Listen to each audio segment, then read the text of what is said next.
हस्तिनापुर गांव में रहने वाली सरोज के 5 बेटे थे।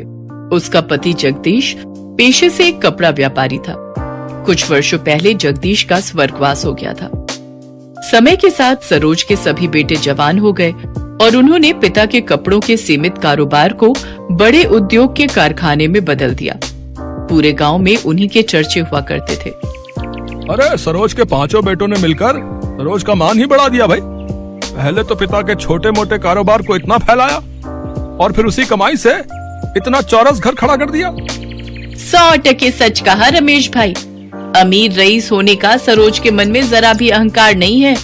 जरूर ही पिछले जन्म में इसने पुण्य किए होंगे, तभी जाकर इस कलयुग में इसे 5 पांडव पुत्र का सौभाग्य प्राप्त हुआ है। सरोज के प्रति गांव वालों के मन में काफी इज्जत थी। पैसे वाली होने के बावजूद भी उसके अंदर बिल्कुल घमंड नहीं था।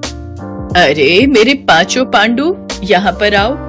माँ, कारखाने पर जाने के लिए देरी हो रही है, शाम को बात हो सकती है। कामकाज के प्रति क्या इतना मशरूफ हो गए हो तुम लोग, जो पल भर के लिए अपनी माँ के पास नहीं बैठ सकते?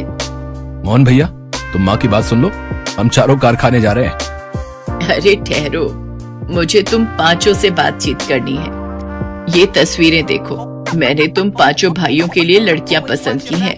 सभी खानदानी और रईस खानदान की हैं। ऐसा सुनकर 5 भाई एक दूसरे का मुंह ताकने लगते हैं। तभी उसका तीसरा बेटा कहता है, माँ, ऊपर वाले की दया से आपके 5 बेटे अपने पैरों पर खड़े हैं। माँ, शुरुआत से ही हम 5 भाइयों की सोच यही रही है कि हम गरीब घरों की बेटियों को ही इस घर में दुल्हन बनाकर लाएंगे। माँ, प्रदीप सही कह रहा है। अरे पगला गए हो क्या तुम लोग? अगर मैं किसी गरीब की बेटी को ब्याह कर लाऊंगी तो लोग सैकड़ों बातें बनाएंगे।